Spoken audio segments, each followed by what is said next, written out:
আসসালামু আলাইকুম, কেমন আছেন সবাই?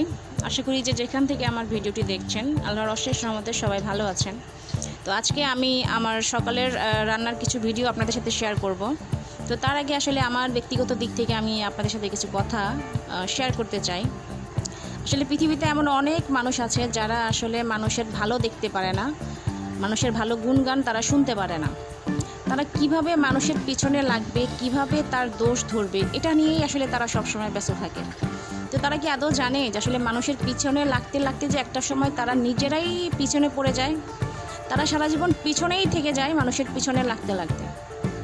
আর তারা আসলে নিজেদেরকে এতটা চালাক ভাবে, মানে তারা ভাবে যে মানে সামনের মানুষটা তাকে বুঝতে পারে না। আসলে সামনের মানুষটা কিন্তু তার চালাকিটা ঠিকই ধরতে পারে, সেটা এই চালাক ব্যক্তিটা বুঝতে পারে না। তো এরকম আমার অথবা আপনার আশেপাশে এমন অনেক মানুষ রয়েছে যারা আসলে এই ধরনের স্বভাবের হয়ে থাকে, এই ধরনের মেন্টালিটি নিয়ে তারা সবসময় চলাফেরা করে। মানুষের পিছনে কিভাবে লাগবে, কিভাবে মানুষকে ছোট করবে, কিভাবে মানে মানুষকে সব সময় দাবিয়ে রাখবে। তো এই ধরনের মানুষ থেকে আমরা অবশ্যই দূরত্ব বজায় রাখবো। তো ওই তো আপনাদের সাথে কথা বলতে বলতে আমি চুলাতে খিচুড়ি বসিয়ে দিয়েছিলাম। তো আমার খিচুড়ি অনেকটা হয়ে এসছে। তো খিচুড়ির সাথে কী খাবো ভাবতে ভাবতে ভাবতেছি যে যেহেতু একটু বেগুন আর আলু ভেজে নেই। এই তো চুলায় তেল দিয়ে দিলাম, এখন বেগুনের আলুগুলো ভেজে নেব। তো আশা করি সবাই আমাকে সাপোর্ট করবেন। তো কে কোথা থেকে আমার ভিডিওটি দেখছেন সবাই একটু কমেন্টে আমাকে জানাবেন। প্রথম অবস্থায় আমার আসলে ভুল ত্রুটি হতে পারে, তো সেটা অবশ্যই সবাই ক্ষমার দৃষ্টিতে দেখবেন।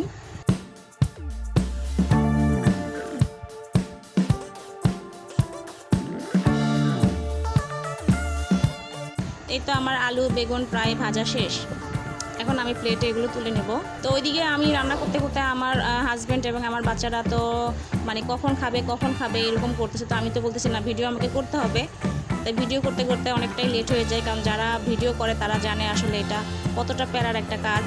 তো কষ্ট করলেই তো কেষ্ট মিলে, তাই না? এটা একটু মরিচ ভেজে নিলাম, এটা দিয়ে আমি একটু মরিচ আর পেঁয়াজের ভর্তা করে নেব। এই তো মরিচ পেঁয়াজ, আমি যখন মরিচ আর পেঁয়াজের ভর্তাটা করছিলাম আমার হাত এত জ্বলছিল বলার মতো না। তো আমি পরে গরম পানি দিয়ে হাত ধুয়ে নিয়েছিলাম, সাবান দিয়ে ধুয়ে। তো সকাল সকাল এরকম একটু মরিচ ভর্তা, একটু আলু ভাজি, বেগুন ভাজি, গরম গরম খিচুড়ি হলে কিন্তু বেশ হয় না? খিচুড়িটা কিন্তু সত্যি খুবই মজা হয়েছিল। আমার বাচ্চারা মরিচ ভর্তাটা খায় না, বাট ওরা আলু ভাজি বেগুন ভাজি সবই খেয়েছে, খুবই মজার হয়েছিল। এতক্ষণ ধৈর্য ধরে ভিডিওটি দেখার জন্য সকলকে অসংখ্য ধন্যবাদ।